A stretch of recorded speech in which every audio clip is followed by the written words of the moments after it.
Gabriele, over to you. And I did hear your question. You are there is a capability to share your screen if you like. So Okay, sorry perfect. about the Right. technical difficulties. Okay, first of all, thank you everybody for coming to this meeting. I really appreciate your presence here. What we want to do today really is we don't want to share information about a specific project or a specific community or a specific thing. It's more about sharing a mindset that I think many of you have already got and some ideas. And also, I will share at the end of the presentation some slides that everybody can work on. So, as many of you probably, our motivation started from a particular in the last 2 years, and start to make us all realize that there is a problem in the system. And when you take away all the philosophical, metaphysical, conspirational thing that we can rabbit holes where each one of us can go depending on each one of our inclinations, we find that the common and sole source of the problem is the system itself. Okay, so we can talk about all sorts of things forever, but I think that the bottom line, the money from the bottom to the top, has got to stop. Like, there is a massive transfer of wealth, power, time, attention that is going from the majority of the people, from 8 billion people, 9 billion people, how many we are, to a very small group of people in each country.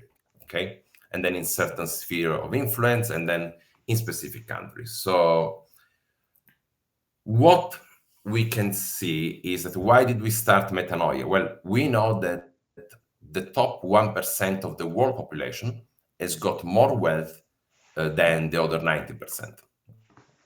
Okay, it's a fact.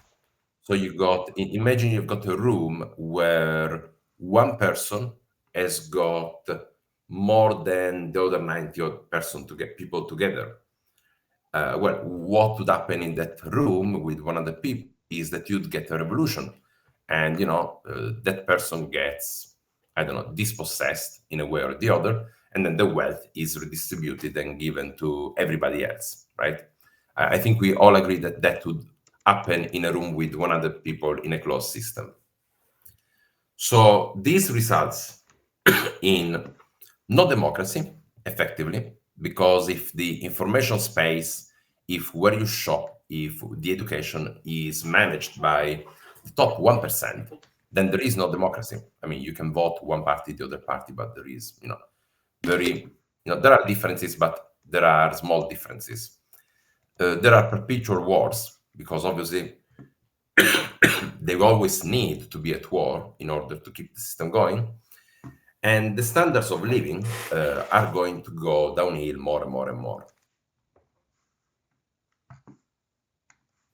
So this means that our voices don't matter anymore, and this opened the war, the doors to what I call dystopia.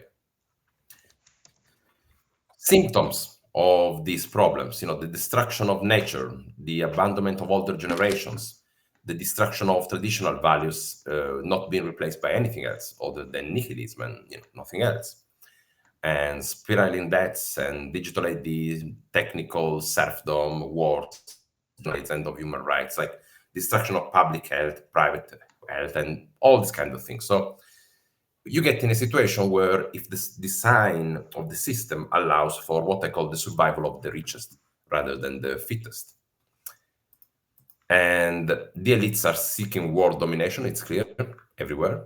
It's not just a specific elite or a specific country, it's just the elites in general, because the society structure itself as a pyramid. And sometimes you get a pyramid that is very, very narrow at the bottom, but sometimes you get some pyramids where the power is really concentrated in the top. So what is the solution to all of these? What is the solution? Because we need to focus on the actions. Well, I think that the first point for any solution is to, first of all, understand the gravity of the situation, the fact that there is a very strong lack of time. There are some environmental things that we are running out of time. In 2045, the pH of the ocean will be so low that it will mean that the plankton dies, and then bye bye to the marine ecosystem. We see that there is on the international scene more and more chaos. So the first point is that we need to understand that we cannot go on living and expect that things will sort themselves out unless each one of us takes some sort of action, as many of us have been doing.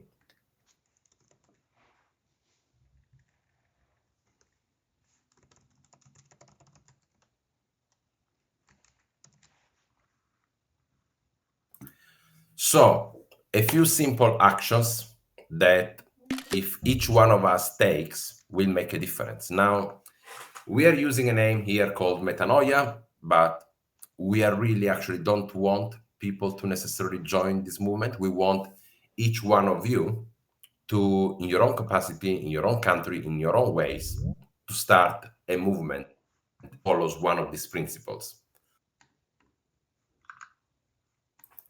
The first thing that I always advocate for is, despite everything, join the political parties.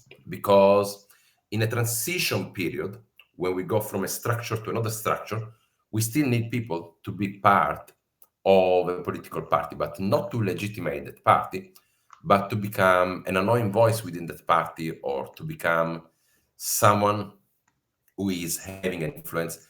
And if you bring more and more and more people like you within the party or within a party, you can shape the policies. The other thing is join local associations.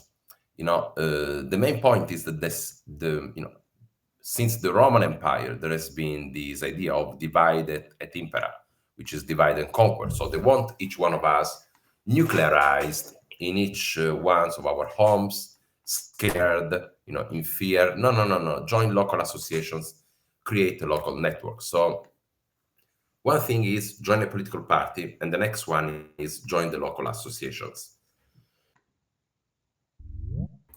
Now, one of the things that we have realized, however, is that if we just do politics, right, if we are just involved in political movements and the local associations and these, it's good, it's a good foundation. But then there is a problem, and the problem is that the reality of life eats back, which is, we still have to pay the bills, we still have to put food on the table, we still might have mortgages to pay or something. So it cannot just be a political change that we push for. It needs to be also a lifestyle, you could say spiritual way of thinking change. So we always promote the idea of buying from small and medium businesses. So if we have a choice between buying from a chain, doesn't matter which chain, which specific corporate giant, I think the default mindset should be that we want to go local and small. We want to try in everything that we do to buy from local and small companies. Obviously, there will be some cases, if you're looking for a specific transistor, you're going to buy from one of the manufacturers, right? If you're looking for a specific solution, it might be that you still have to do the compromise, but we cannot allow small businesses to be wiped out, because once they're gone, then we are all stuck on, in the system.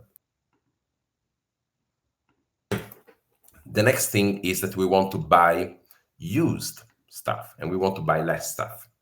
I think buying used stuff, first of all, you don't pay VAT on used things. Second thing, you're reducing the amount of pollution. And third thing, we don't need that much stuff. And if we can buy it used.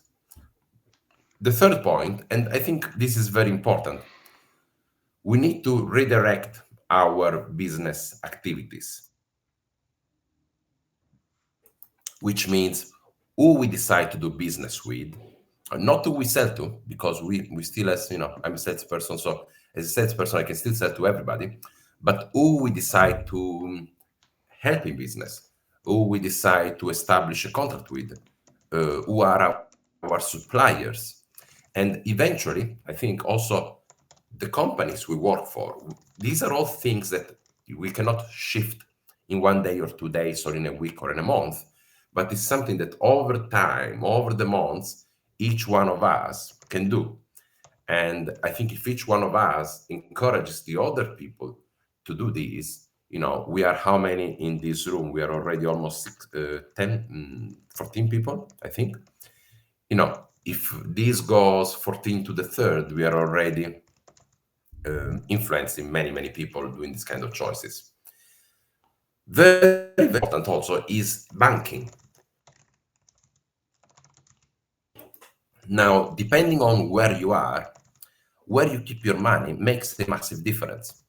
In Italy, for example, we've got a bank, it's called Banca Etica. Let me see if I can share this because I think it's a very interesting point. Banca Etica.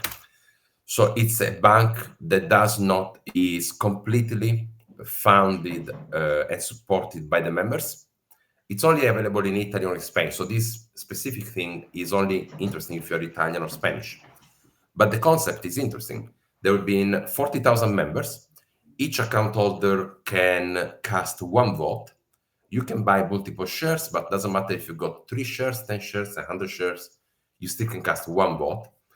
And the result of this is that when you get onto their website, one of the first things you see is a very unconventional message for a bank. But why can they do this? They can do this, they can support, a humanitarian cause because they are independent, because they are completely or almost completely disconnected from the system. So when tens of thousands of people start to say, well, you know what, I move my bank account and I don't need to do anything. I don't need to do a political statement. I can just move my money and put my money in the systems that are more aligned with what I want. And the same goes for investments, where we invest, we might be wanting to invest in Lockheed Martin at the moment because they're making, lots of money. But if we invest in banks or in investments that don't finance these people, then these people and the system do not have the money to then destroy the world. And also, finally, use cash. I mean, obviously, in many places, it's getting harder and harder to use cash.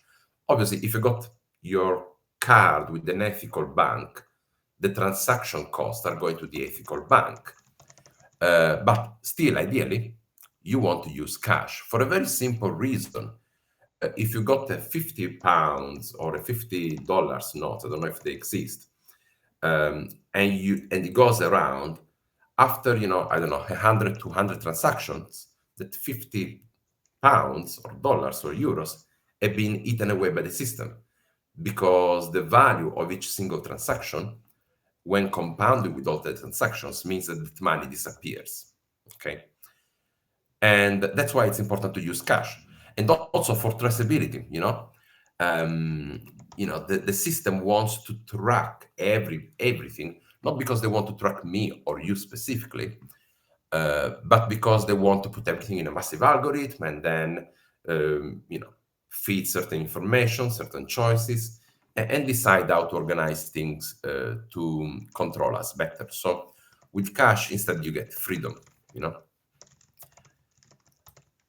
Another point is use alternative technologies, decentralized systems, and information. Now, on these slides, you can see that I will send Salman, and then perhaps we can put them on a link. There are lots of actions that you can take, from changing your email address to changing your search engine. As a search engine, I use a thing called Ecosia, which plants trees when you search. But it's not just that. It's your email, your search engine, your operating system. You could switch to Linux or, recondition an old computer and use Linux. Your messaging apps, everything. Like, we want to go decentralized. We don't want any specific government. We don't want the European governments, the US governments, the Chinese government, the Indian government, the Saudi government, the Brazilian government. We don't want any single government around the world. to have the monopoly of information, of technology, of anything. Why? Because you could say the natural selection of the powerful people of the system means that you only get a certain kind of people to the top, which are basically the people that will, usually lie to the masses, because most of the times in most countries, the masses of people and even ourselves, we are not ready to really engage with the hard facts that, sometimes we have to face. So the only solution we have really is, okay, we are conscious of our own limitations as humans. Everybody likes to hear what he likes to hear. So what can we do? We can decentralize so that at no given moment there is a single entity that can destroy everything or control everything. This is connected also to lifestyle choices. And when I say lifestyle choices, I basically mean not running away from modernity and technology, because that's not possible, and that's actually self-defeating. Nobody has won any confrontation when they were, technologically impaired. But lifestyle choices means that, we can just switch off mainstream media. We can just switch off the media and just get the information from the right sources. We can decide consciously that at some point we are going to move to a small or medium-sized city, and perhaps try to find a different kind of balance so that we can keep the money and the power at the local level. That does not mean that if you're living in Beijing, you sell everything and you go to the countryside in India. It's not feasible. It takes a long time. But it means that in the direction of travel of each one of our lives, we need to de-brainwash ourselves, because we've been brainwashed with this kind of myth since the Industrial Revolution that cities is where the only opportunities are. And I can tell you a little bit of a personal anecdote, which is, I lived in the UK for a number of years, and then I decided to go back to the south of Italy, to a small city, and now I'm moving to an even smaller city. And after all these years, and all these international traveling experiences, meetings, and all these interesting things, I went back to my hometown to find that there were some people that never left, built a very nice business, which is very local. They're having a decent life. They're very happy. So the opportunities are not necessarily, the grass is not necessarily greener on the other side, but it's also, we don't necessarily want to go into these meat grinders that are big cities that, above all in the West, they are so fully optimized to extract value. It's almost like a trap. It's like Universe 52 from, the experiment they did with mice. You just wake up in the morning, you go to the shop, there is only certain kind of shops, you move on the bus line has been privatized, and then, you pay very high fares. So my message on lifestyle choices is, do not, necessarily become a hippie, even if it would be a very nice thing to do. But, retaining the technology, and with the technology we got today, with the, video calls, fiber optics reaching the countryside, and all of that, we can have very complex roles, even if we are not in these massive cities. And finally, last but not least, escape the information bubble. Like, there is an information bubble, and we have seen the power of information bubbles at play recently. Like, in recent weeks, there was a certain country that was getting, that lost for a week the control of their information reality. And when people start to question everything, things can change all of a sudden.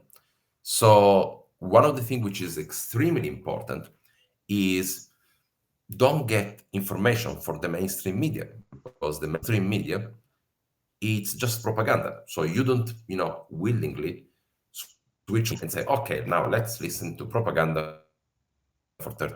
So becoming aware that that is propaganda, it's extremely important because then you can go to different kind of sources and question. You can ask from to other activists that are active what kind of information they get. And then rather than getting into arguments with people about specific topics, don't do that. Just send them links from alternative media, from better sources, because there was someone who said you can never win an argument, right? So there is no point in starting an argument with someone who has already made up their mind. But what you can do is you can share information from other sources so that the person is loyal to that information and do that. Now, these are like 7 points, and all the slides will give you all the information. What I really wanted to, like the message I really wanted to give everybody from this meeting. Obviously, if you want, you can join our newsletter. We got a WhatsApp group, all of that, and we keep in touch and very interesting environment. But what I really wanted each one of you to do was to really think, first of all, how can I create my own small group? Even if you got 5 people, 10 people, 15 people, 20 people, doesn't matter. But how can you create your own small group and take these principles and make them suitable for your specific group? Because some other people, might want that more in a cultural area. Some more people we want to see more as a media thing. And the other thing is, imagine if a qualified minority of people started to take these actions, which are all free, make you more money because you stop spending money. When you move from a big city to a small city and you buy something that is 10 times the size, you're living a better life. When you start to use ethical banking, you're getting less commissions. When you decentralized and you start to learn alternative technology, what happens is that you are more independent. You cannot be brought down easily because, well, if your server is in a country and your website is in another country and your communication app is in another country, well, you're much better positioned. So this is the message. Try to think what you can do to become more independent yourself. Think local as possible, but also with the global mindset. We want to have a network of tens of thousands of organizations and people that are following these principles, in touch with each other, and are coordinating in many different ways. Because in that way, there is no single kill switch. They kill you online. You can go offline because you're connected with the local community, and someone else can do. So that's it. I will share the full presentation with Salman later, and I think we are now open for questions. Thank you very much for your time. Thank you so much again, Gabriele. I appreciate you doing this presentation despite not feeling well, and still on top of your game. So I appreciate you very Thank you. much. Um, so, like, I know you've been running Metanoia for a while, and what kind of like eh, progress and changes have you seen over the last couple of years? It's been many months, I think maybe a year that you've been running Metanoia now. What kind of general progress have you seen in through while you've been working through this movement? Yeah, yeah. I think it's difficult to quantify. Like we don't have KPIs or things, and it's something that we are doing that on a very voluntarily basis. However, there are some great. I think there are some great things that we have achieved thanks to the connection in Metanoia. I think one thing which was in particular was we were able to get a Palestinian family out of Gaza and into Italy with great effort, and that was possible thanks to the connections and the joint efforts of 2 or 3 people within the group, not everybody. We were able also to get more people on board and to engage more people in conversations, which means that, we could assume that this message has been reached, has probably reached easily 50 to 70,000 people overall in a shape, in a way or the other. We've also got a lot of people that have switched banks. So now more and more people around me in Italy are switching to Banca Etica. It's a long process to switch bank, but when you get, 20 people just around me switching bank, then, Banca Etica really likes me because they know that I'm doing that. And these 20 people in their turn, they're going to do that. And that changes, but it doesn't have to be a specific bank. There would be, I think in the US, you have some sort of cooperative banks and, local banks. So, and many others. It's very difficult to just put the finger on one thing. I think it's the knowledge that you got a network of 60 people around that are very, very active, and then other projects and ideas that come out of it. And then they do their own things, which is exactly what we want. So it's almost like an incubator, you could say. Right. Um, one of the last calls that you did with us, I think about a year ago now, you really focused on um, joining the political parties and local associations. Um, have you seen any successes around that in your local community? Yes, in term of, in the specific case of helping Gazans, that was the key, to be honest. That was the key that unlocked the ability for this family and potentially some more families to move to Italy and be in a safe place. So that has helped. Nice. In terms, however, of general progress, um, I think it is a good experience to do. It's good to be part of a structured party, um, but then also there was a recognition of the limitations. So there was a very interesting article, very long article written by the guy who founded the Extinction Rebellion. It's a movement in the UK that he has gone through a similar process, obviously on a much higher level. And I think you need to be both in the system and outside the system at the same time. You need to be outside the system in the sense that you need to destructure, decentralize things, above all from economic point of view. And you need to create the alternatives, which are other, local associations, other groups, and other things. And groups can be, 10 people that have got farmland and they decide to share information on how to improve the thing and make a small group and, and start to share that information and then do that.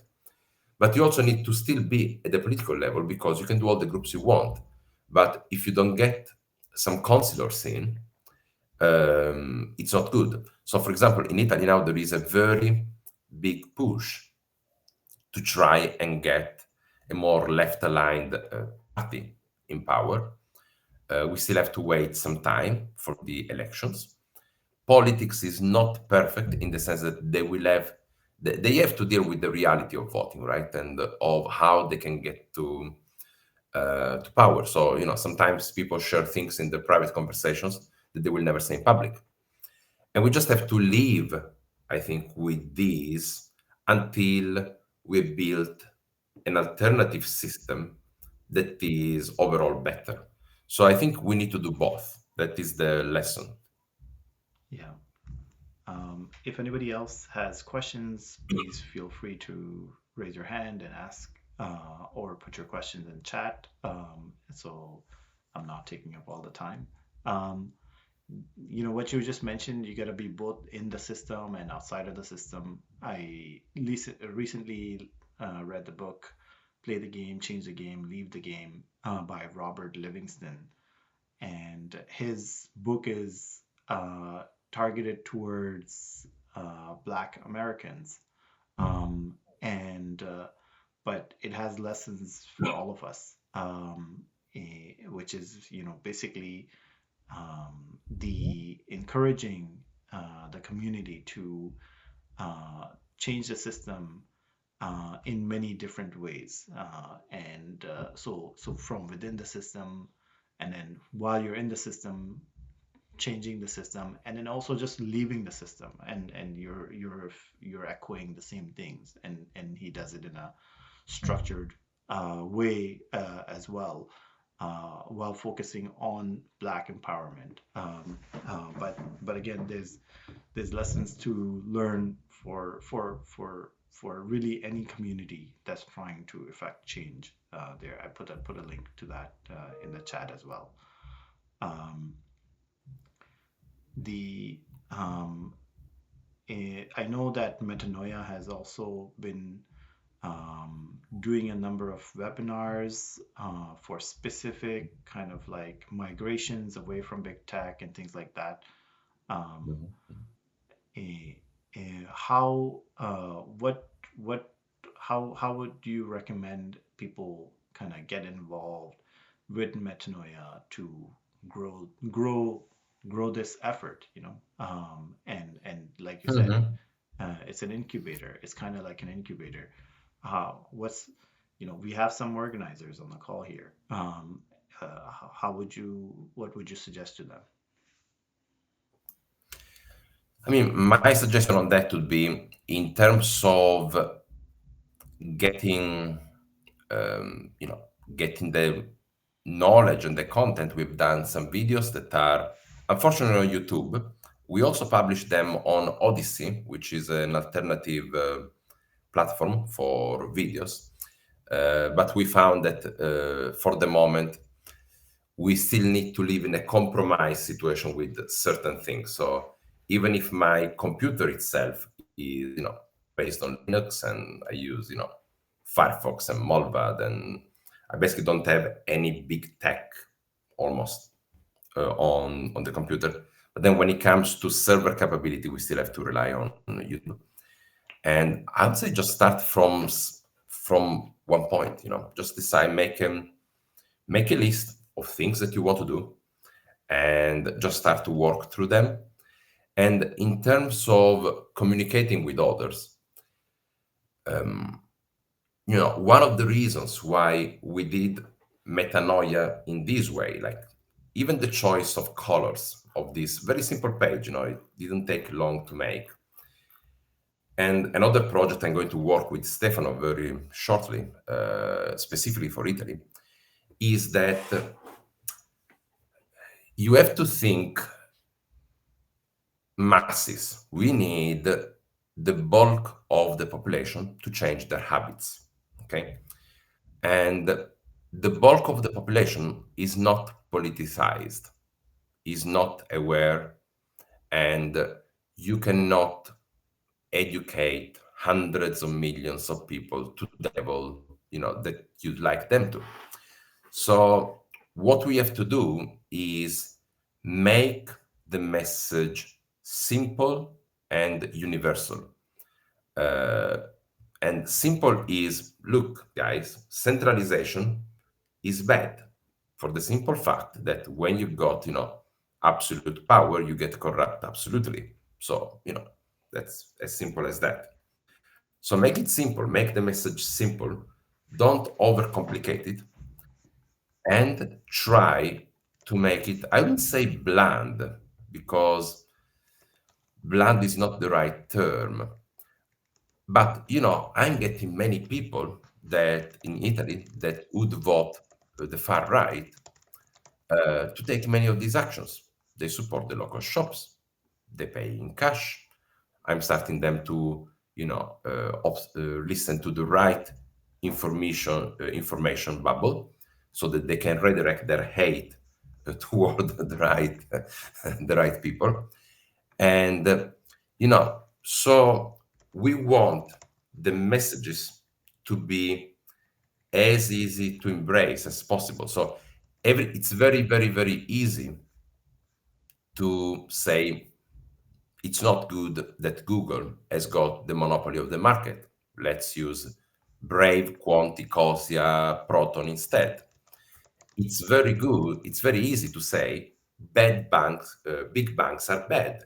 Let's go for local cooperative banks. It's very good. It's very easy to say mainstream media is corrupt. Let's give some alternative media. So we don't want to go into the essence because then we might find some resistances.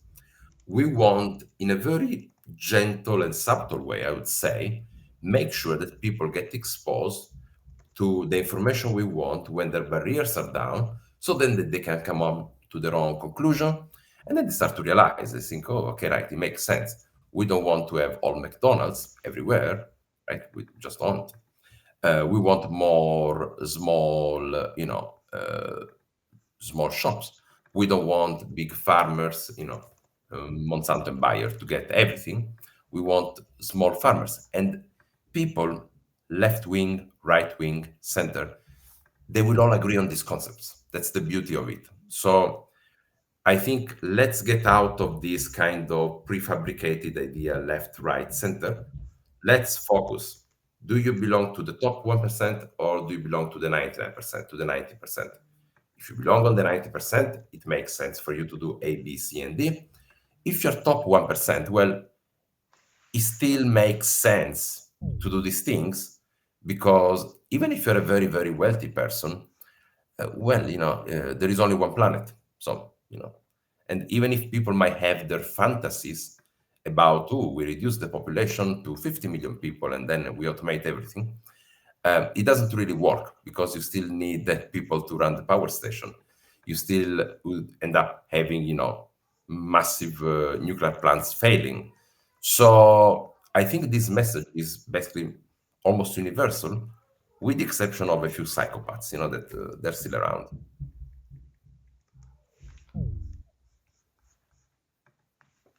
Awesome. I really like that. It's like, how big do we want our bucket to be? It's very simple. Like, you're either on the 1% or you're not, right? And then if you're not in the 1%, maybe you can join the movement. So that's it. It's Exactly. it's it's very broad and simple.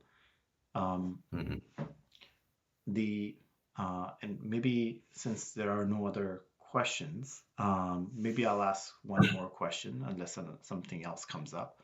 Um, the and this is kind of like a kind of generic and broad question. Um, one thing, there is resistance to change. That's like a very human quality, and then like and with it some people have it more than others, and um, you know just changing some basic habits, going from one grocery store to another, um, and especially maybe some of those in North America, eh, just the way life is set up around us. We're living such busy lives, and so then, like, oh, I gotta stop going to the grocery store that's near me and go to a different one that's a little bit farther away and maybe more expensive, but that's the ethical option. And maybe I can afford it, but then I just don't want to make things harder for myself. uh, that resistance to change, some of us are definitely more motivated than others to make those changes. Like, how do we, like, uh, try to encourage and convince the everyday person to consider making those changes? Mhm. That's the core of the issue, no? Resistance to change, because we are all very lazy eventually. The problem, if I may interrupt Please, that, please. is that we also would like to give the information to the people. So what we discovered today, some of us, with Gabriele, is that you actually have an option to change your bank and basically compromise nothing in terms of services. There are options for you to buy a second-hand computer somewhere without compromising any specific computing power. You may actually save some money. So I wouldn't start asking people to sell your house and go to the countryside and start eating favas. That's not exactly also because we need to get where the people actually are. So the concept of inside the system, outside the system, we discussed a lot with Gabriele about which platform to use to share some of the information.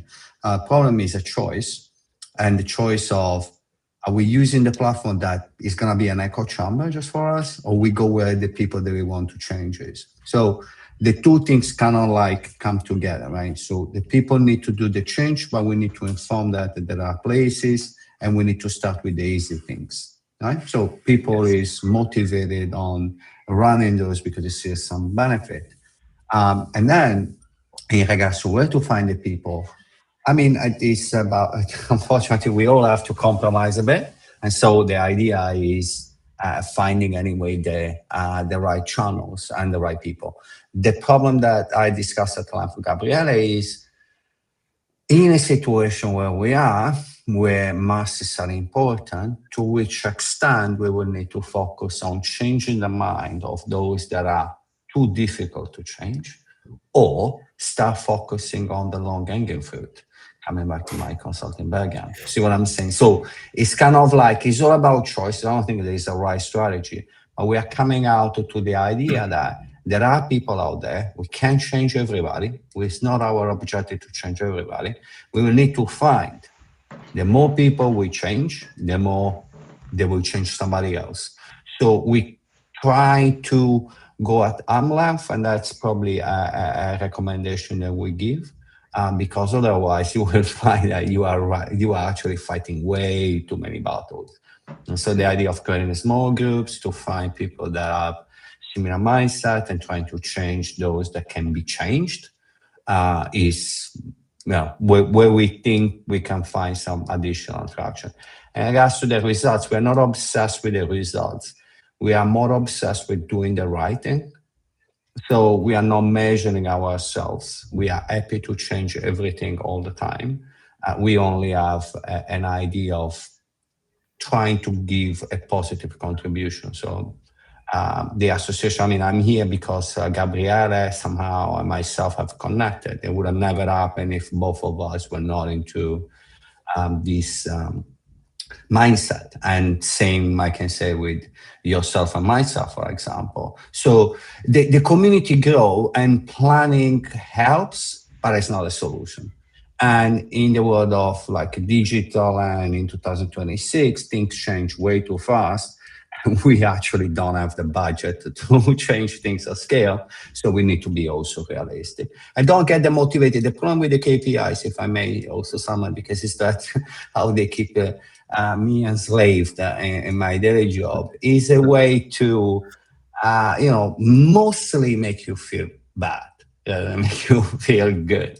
And so because our motivation is different, we don't feel that there is something as necessary as measuring ourselves. We do it, but with a different intent and scope. And I invite everybody not to force themselves. Also because, we have to accept that things may fail, and we have to pivot on other ideas. So as long as the mission is the same. So just a couple of lessons learned in regards to, what we're trying to do, and why we feel that talking to people like you guys is very productive for us. Yeah, this project, this initiative, it uh, reminds me a lot of like Mamdani in like a few different ways. Like the genocide in Palestine is what connected us, right? And that's what got us connected and got speaking together. It's a result of this massive income inequality and many other things that are wrong in this world, where the 1% have too much power, right? And and that's something we want to change. Um, and your message is just kind of like some, maybe some similarities to Mamdani's message, just constant focus on the people and the income inequalities and affordability and things like that. It's the key. And you know that It's we use Mandani as an example. Nice. Because if you manage, I mean, and I'm based in the UK in London, so we also have our mayor is actually Sadiq Khan as well, right? So we arrived there before that. But before that, we have to screw up with Boris Johnson. So the long story short is, those are examples that things can change in situation in places where nobody would have backed anything like that just a few years ago, right? And specifically because of that community that drive the power. So that's a signal that we are going in the right direction, I would say. And also, like, the orange glitch sitting in Washington that are squaring all of these cows, to a certain extent, I was saying, share with Gabriele, it woke us up, because otherwise we were still sleeping. And it cost us a lot of human lives, and that's not something that we don't want justice for. Actually, we want justice for that. But again, there are a lot of moving parts. So we just want to play the positive side. So all of us, like myself and Gabriele, and I'm part of the Identity Group, are exposed to zillions of initiatives, right? We're trying to contribute, but we don't want to spread us too thin. And also we want to find where we can contribute the most. So where we can have the most impact. And on this point, after many, like, an interesting thing that came out of Metanoia was exactly that. We came to the conclusion that it's a very good incubator for people to then go on and do their own thing. So we got some people that started to do their own things in Czech Republic, in the UK, in France, and blah, blah, blah. And in the case of me and Stefano, since we are both Italians, we decided to start and do something in Italy, because we need to be coherent with the message. So we say local. So while the mindset is global, and we like other people to start their own things on the same kind of messages, we need to act local. And to go back to your question about the majority of people. So I agree with Stefano. Don't spend too much time, or any time at all, really, arguing with people that are there just to argue and spend your time. They might be bots, they might be, psychopaths, they might be insane. So, it's not very interesting to talk with them. What you want to keep in mind is what we say in sales. In sales, there is a saying which is SW, SW, SW, SW, which is some will not, so what, so is next. So you just want to churn through a number of people, conversations, tribes, and things, see what stick. And by doing that, you can then get to a point where you got a critical mass, ideally in your local area, where you can then start affecting things, which doesn't mean that you give up on your first try to change people. Sometimes you have to give people 4 or 5 touches before they start to change.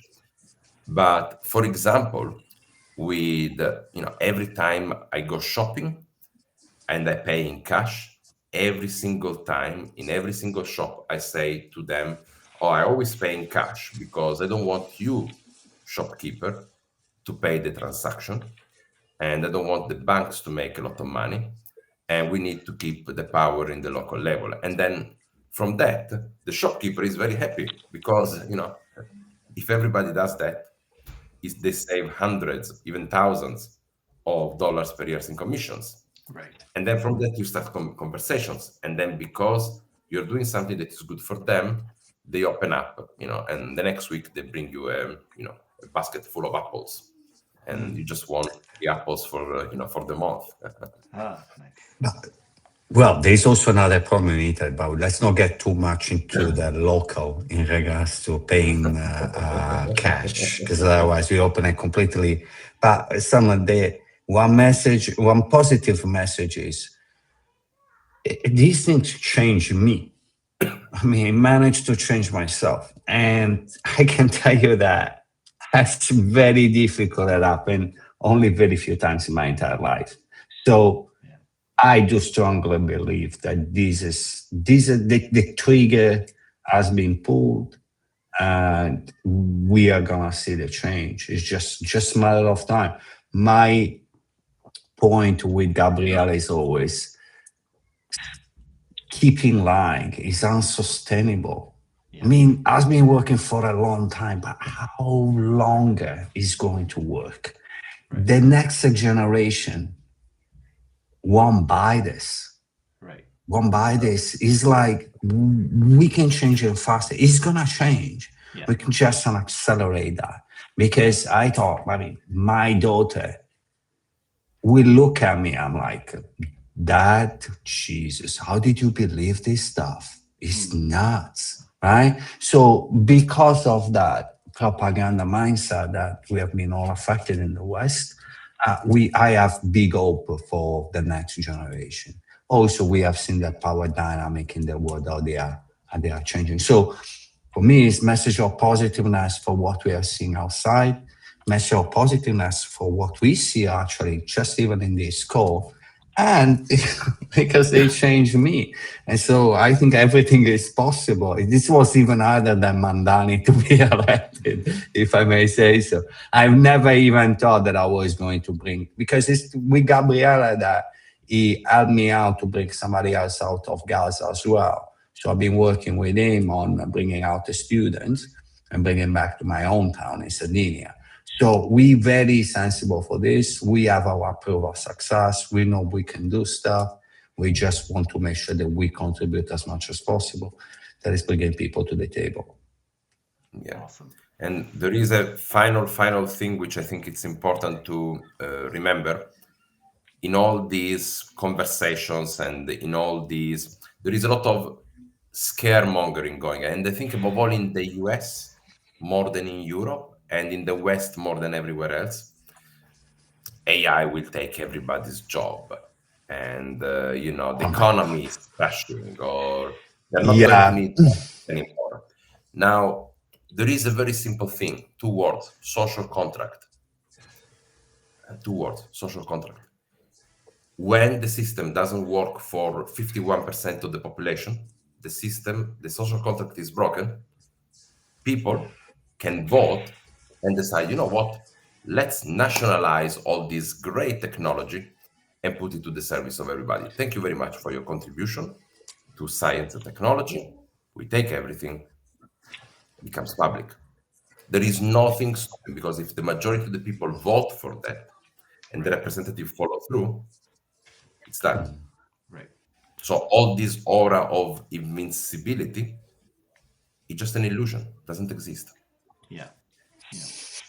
It's just like the value of money and so many other things. It's a social contract, and we see that collapsing in countries around the world. In recent history, in distant history. So it's things. AI can't take everybody's job because I want to say a word on that, but I don't want to stretch too much the length of the conversation. When the last point that Gabriele showed in the slide, I don't know if you still have the slide, is the one that I'm attached the most. And I would have talked about that first. Switch off the TV. They are not giving us any information. It's only propaganda. You do what they say, you are playing the wrong game. Yeah. So the bubble of AI that you read in the news is the same people that 5 minutes before were buying something and maybe dumping it. And it's the same people that do not even understand what they are talking about. But being in technology, I have a strong opinion on that. What I'm trying to say is there is nothing like that. The only things that you hear on TV is because they want you to do something. Because if you do nothing, you value nothing. You have no value for them. You have to move. You have to sell your share. You have to act in panic. You have to do stupid things so they can cash out, right? If you do not move, that problem doesn't exist. So, and you have seen from January to this January, if you would have followed any of those advices, you would have been much poorer, right? So my strong advice, I do not watch anything. I don't watch TV. I don't read any of those newspapers because it's bad for my health. Yeah. Nothing for my brain. And when you realize there are no information, then it's where the wake up actually really up. Right. So, Awesome. All right. Well, where are you based, Salaman, by the way? I'm sorry? Where are you based? I'm in Toronto. I'm a Pakistani Canadian. I'm in Toronto. Yeah. In Toronto? Yeah. Okay. I tend not to travel on the other side of the Atlantic. I may be arrested as soon as I land. Yeah. I definitely cannot travel to US. So, yeah, and maybe a couple other countries too. So, yeah. Um, well, on that note, thank you so much, Gabriele and Stefano. Thank you, We Salman, appreciate for both organizing of this. you for sharing these important messages. Next week, we're going to be hosting our friend Ibtihal Abu Saad. You may recall Ibtihal as she became quite famous for quitting big tech in a very loud manner. And her video was all over social media. She was the hijabi woman who quit Microsoft publicly while calling them out on their complicity in genocide during one of the Microsoft conferences. There were two women who quit at the same time. Ibtihal was one of them, and we will be hosting her next week, who will be talking to us about the necessity and impact of direct action against big tech. So very much closely tied to some of the topics that we discussed today. Interesting. So we'll look forward to seeing you next week. Thank you, everyone. 100%. Yeah. Thank you. It's been a Thanks for pleasure. being Thanks for here. inviting us. Thank you, Gabriele. Bye-bye. Thank you, Stefano. Thank you, everyone else. Have a great day.